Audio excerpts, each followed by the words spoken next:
Story 1. My children. They should not be mine. My wife passed away. Now, I have her children from her last relationship, and they are just a reminder and an anchor. I know I am drunk and shouldn't be thinking like this, but I am stuck with kids that she had with another guy. They've got no one else, so I'm stuck with them. Story 2. I went to bed very early and was very cozy, only to be woken up 2 hours ago feeling like my lower half was being put through a wood chipper. Story 3. My sister's fiancé. He is a horrible man, and I hate that he has got my sister under his charm. I wish for my sister to have someone who actually treats her right and with respect. Story 4. My indecisiveness is a challenge. It would be nice to make a decision and stick to it for once. This would also eliminate all the wasted time I spend second-guessing myself. Story 5. Right now, I want to remove procrastination. It is like I know what I need to do, but I end up pushing it off until the last minute. It is a mental block that messes with my productivity and adds unnecessary stress. If I could just knock things out early, life would feel way more manageable. Story 6. Depression and anxiety. Currently in a bad episode that is causing a lot of intrusive self-hate, which is distracting to an extreme degree. Healthcare in my region either is unavailable in a reasonable frequency for therapy through my insurance or is out of pocket and too expensive for my budget right now. Or if we want to be more magical, the thing even medicine hasn't fully understood why it occurs, which is insulin resistance. I miss being able to eat and not worry about what it is doing to my body hours later. Story 7. My husband's family, we let them live with us so they can get on their feet. For years later, they're still here with us and have no intentions of leaving anytime soon. Story 8. My mom has schizophrenia. I had to leave my first job to take care of her, and now I don't really have a career. I love her, but the regret of not being able to have a personal, independent life breaks me. Story 9. If I could, I would want to remove toxic behaviors like constant negativity or self-doubt from my life because they drain energy and hinder personal growth and happiness. Story 10. My own mental and physical disabilities so I could make money and buy myself basic things like food and glasses, not to mention an actual working phone. Story 11. I wish I could remove my academic stress. For the past few weeks, my exams have been ongoing, and at this point, I am more tired of taking exams than the thought of getting good marks. Story 12. My lack of social awareness and emotional intelligence. Jesus, it would fix a lot of problems for me. I would actually be able to follow what I have been dreaming all these years. It really sucks that it won't work out while I am like this. Story 13. My uterus. After 10 years of increasingly awful pain, I finally found out I have several fibroids. Stuck with an organ where I'm honestly not sure who hates whom more, me or my uterus. I never asked for this thing. I've never had kids and don't ever want them. Yet, I'm forced to host this organ that serves only that purpose and is super dysfunctional. Story 14. My autism experience differs from the stereotypes. I am not the type of autistic person who excels in mathematics, art, or music to an extraordinary degree. Instead, I struggle significantly. Having dropped out of college and facing disappointments in artistic pursuits, I often feel like I will never achieve anything substantial. This sense of frustration leads me to harbor very dark thoughts about my future. Story 15. I would say stress. It creeps into everything. Work, relationships, even just day-to-day stuff. It feels like it is always there, and it drains energy that could be spent enjoying life more. If I could cut out stress, I would probably be a lot more present and just feel more balanced overall. Story 16. The persistent mild headache I've developed, I'm pretty sure it's tooth-related. However, I'm trying to move out of my brother's house and just got dental benefits from my job, which need to be activated. Story 17. Be off the grid.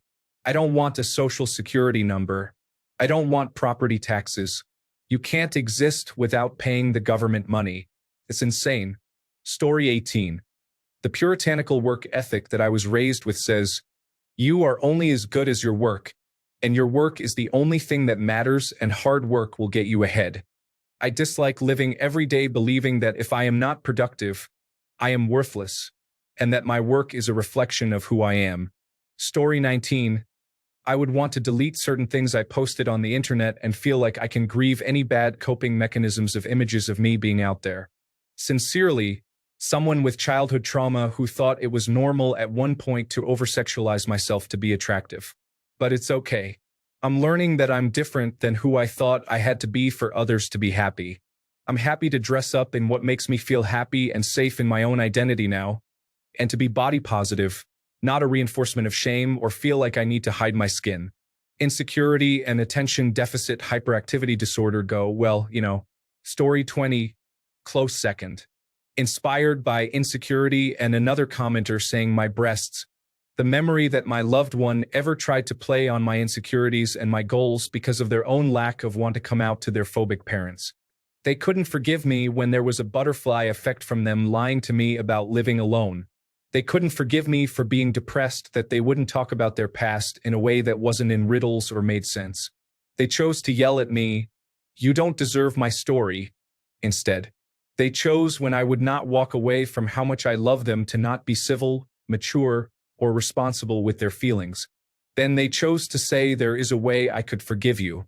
Give up top surgery, like they had a right to even say that to me when I wasn't even thinking it was possible, nor something worth my time, money, or stress when all I wanted was their love and acceptance. Not to be treated like they thought I was actually worthless and reduce me to treating me misogynistically and only communicating with me with sexual language, but avoiding all the deep conversations, other vulnerabilities, and the things I actually love them for. Trauma sucks. Therapy should be more accessible and cheaper for some people. Story 21. Just debt in general. Over $40,000 of personal debt, and it never seems to get smaller because you either can't save money for rainy days due to trying to pay it off quickly, or a string of bad events happen in succession that wipes out any meager savings and causes further debt. If it was frivolous spending, at least that would feel like something I would be able to control, but central air brakes during a heat wave, followed by a power steering pump and rack and pinion failing in my old car, followed by needing a new mattress because both my wife's and my back's hurting from the old one, and our old washing machine needing to be replaced since repair costs as much as new is just one example of poor luck, and that was just this summer alone. I could go on, but man, I hate being in debt. Also, student loans don't help either. I could go on, but there's no point. We are busting our assets trying to pay off what we just accumulated these past few months due to the aforementioned poor luck. Oh, the fun part is my wife doesn't get paid over the summer due to being a teacher, so we have to rely on savings each summer and hope for the best. Story 22. Problematic neighbors.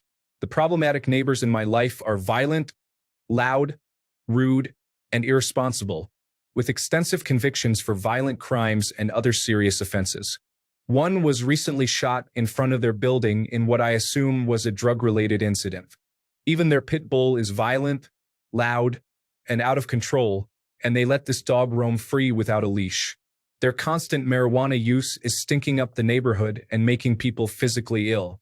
They are tenants in the one apartment building on my street, and what a contrast between that building and the rest of the neighborhood, which consists of normal people living in quiet, well-maintained houses.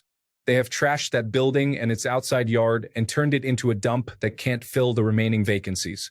However, the out-of-state landlord is indifferent and doesn't care as long as the irresponsible tenants are paying money. Story 23. Fear of death.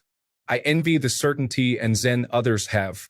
I'd rather be a completely resigned atheist, perfectly chill with everything, or else a devout believer, certain in their reward. I hate this sort of middle ground I am in when I'm 20% sure there is a God and afterlife, and meaning to the world.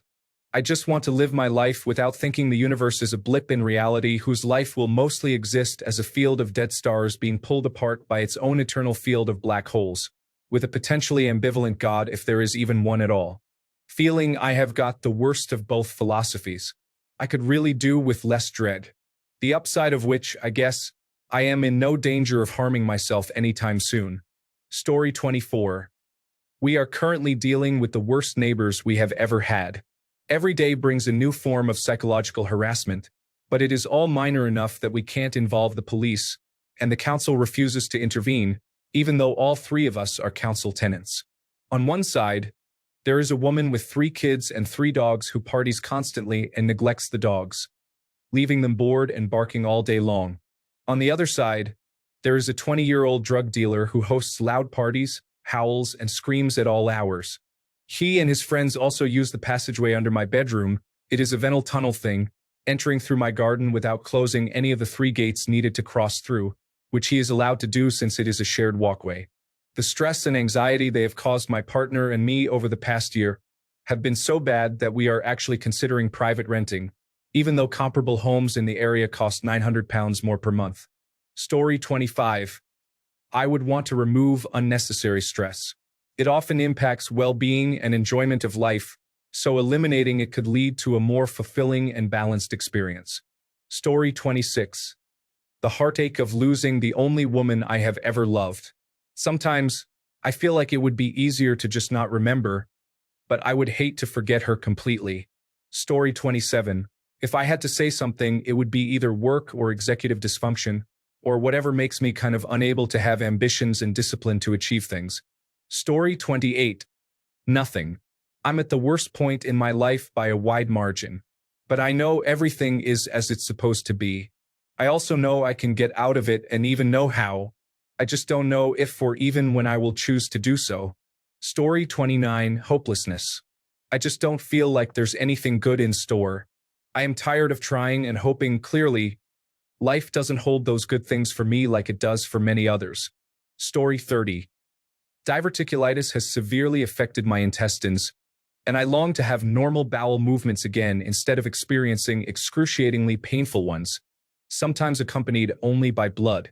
A tip for everyone: avoid overly processed foods and cook at home. Otherwise, you might end up having to starve yourself for a few days to regain control, then playing a guessing game as to what triggers flare-ups, causing you to restart the cycle all over again. Story 31. As tempted as I am to say something financial or other big stressors, all memories of my ex. Please, just delete her from my life. Of all my exes, she is literally the worst, and she almost cost me my life. Story 32. Pharmaceuticals. I don't care how many die because so many of the right ones would, and because every death in our time is a win for the next person. We have over 1 billion people who should have died years ago, just living other people's lives now. Over 75 and need pharmaceuticals? Drop dead.